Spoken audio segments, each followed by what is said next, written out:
A lot of cases, a lot of schools, a lot of teachers, this is just called point slope form. I have changed it to point slope formula in hopes that you will remember whenever you need to find the equation of a line, come to this formula. There, and you're probably finding out as math gets higher and higher, there are just so many ways of doing the problems, it gets confusing sometimes. That's why I'm going to show you the one way that'll work every time. Because some of those ways, oh, they only work this time or they only work that time. This works every time. So this y value right here, does that have any subscript on it? Nope, so you're not going to replace that one. This x value, are you going to replace that one then? No, no subscript. Am I going to replace that one?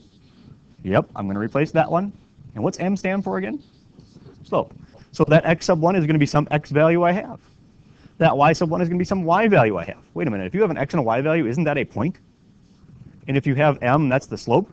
Oh, look at that. They're all so clever on how they name these things.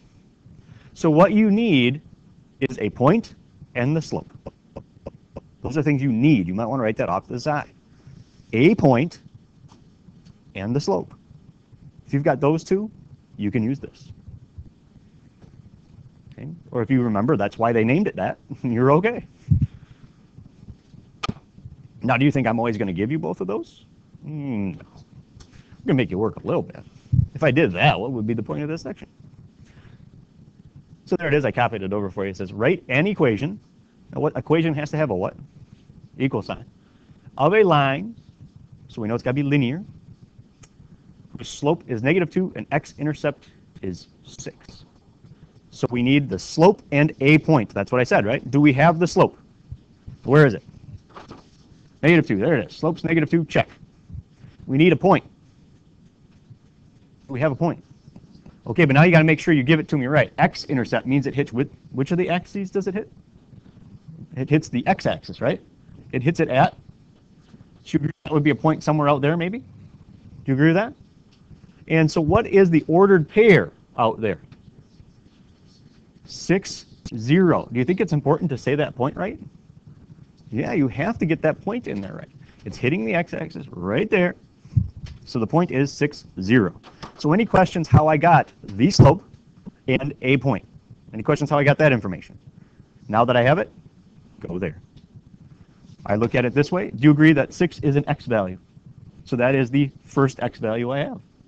And 0 is the first y value, and -2 is m. So do we have every bit of information we need to substitute in?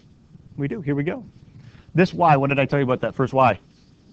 Don't touch it, just write a y. Minus is built into the formula.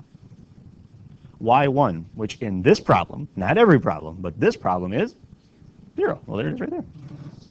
Equals. So what should I write next according to the formula? I did y minus y1 equals -2. Very good, because slope comes next. So -2, and then put the parentheses, because that's pretty important. What about that x, that first one there? Yeah, don't mess with that. There's no subscript on it. Don't get silly. Minus 6. Now, you're going to find as you go higher in math, they're going to leave the directions kind of open like this one does. It says write an equation. Have I written an equation? Is that an equation of a line? Yeah, it's y to the first and x to the first. That's a line. Is the slope of this equation -2?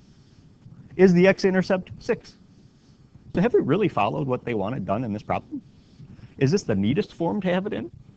No, but I have really followed the directions. So I'm going to add to the directions on this one a little bit. I'm going to tell you that we want this one in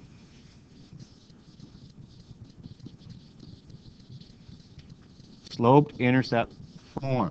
What's that form again? Slope intercept form? Which one is that? Y equals mx plus b. Very good.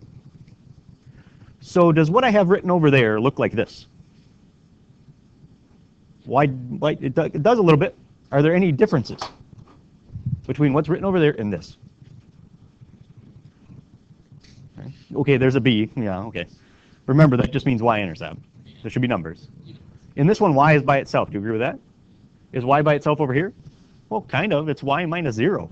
What's y minus 0? Is y. Okay. Does that one over there have parentheses? Does this one? That's a slight problem. So what am I going to do with -2? You're going to take the whole thing. What am I going to do? What's that called?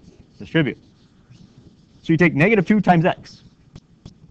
Negative 2x. Now here's where most people will get this problem wrong. It's negative 2 times negative 6, which is a positive 12. The most common wrong answer there is negative 12. So be careful. Do you see it is a negative times a negative? Now is that in slope-intercept form? Yeah. Y equals mx plus b. There it is. But again, really, did we follow the directions by this first spot here? Yeah, so watch out for that. I know when I took the AP, they didn't really like it when I left stuff like that, but I followed the direction. Okay. Yep, I would write it that way because I added to the directions to write it in slope-intercept form. So any question how point-slope form can be helpful? It's one way. It's going to work every time. Okay. Well, what if I give you a graph instead of information like I did before? Huh. Well, what do you need for this again? What do you need for that? The slope and a point, correct? Do we have either of them so far? Which one at least do we have? We have 2 points. So what do you do when you have 2 points? Yeah, well, what I was looking for, you're right, find the slope. But I'm saying, why don't we just figure out which one you want? You just pick one. Doesn't matter which point you use. Okay? In fact, I don't have to use either of those 2 points if I don't want to. But we got to find the slope. I'm going to show you 2 ways of doing that. You may remember from your notes yesterday, well, not yesterday for you, was it? It was Tuesday for you, that you can take y sub 2 minus y sub 1 over x sub 2 minus x sub 1, right? Because that's some of your formula based, and that's fine. So we'll call this x1, y1, x2, y2, for those of you that are more formula based. And then I'll show you, for those of you that are visual, how you could get the slope.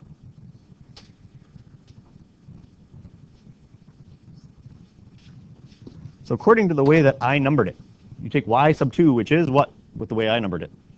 Negative 1, yep. Minus y sub 1, which is the way I numbered it is 2, right? And what's x sub 2 the way I numbered it? 6. Minus, ooh, tough part here, a negative 3. Ew. What do you want to do there? Yeah, you want to get rid of that, don't you? So what do we got on top here? Negative 1 minus 2. So you owe somebody $1, you owe them $2 more, you owe them $3.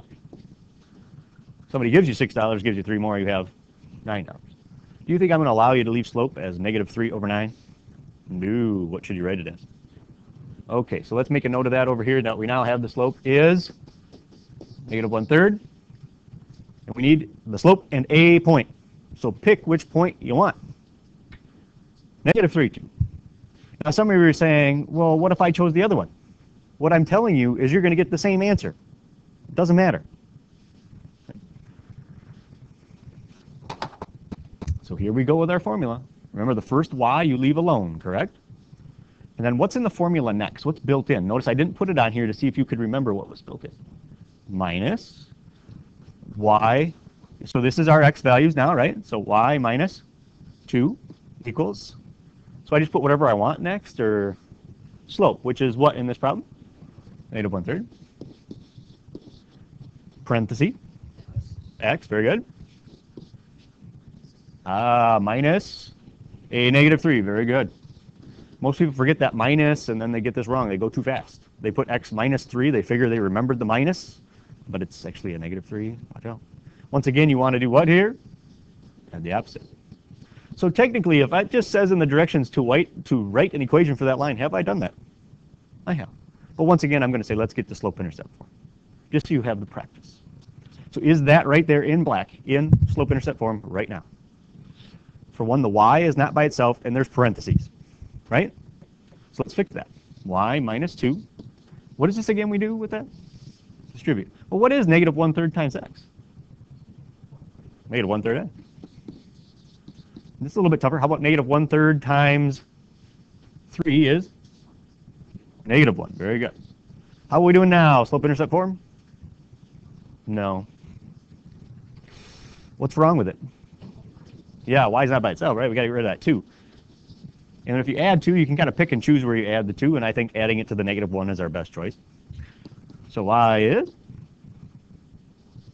e to 1/3 x plus 1.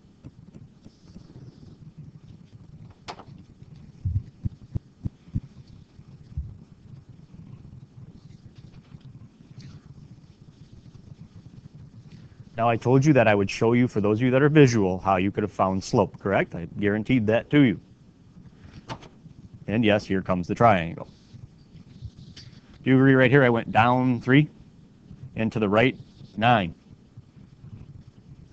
Change in y, change in x. Do you get to the same answer? Yes. Okay. So keep that in mind. You can do it that way as well if you wish. And for those of you that are really clever, are noticing now that the y-intercept is 1. So slope and y-intercept. Does that work out then? Is that the correct equation? It is. Okay. Now I got to stop the recording here, up here.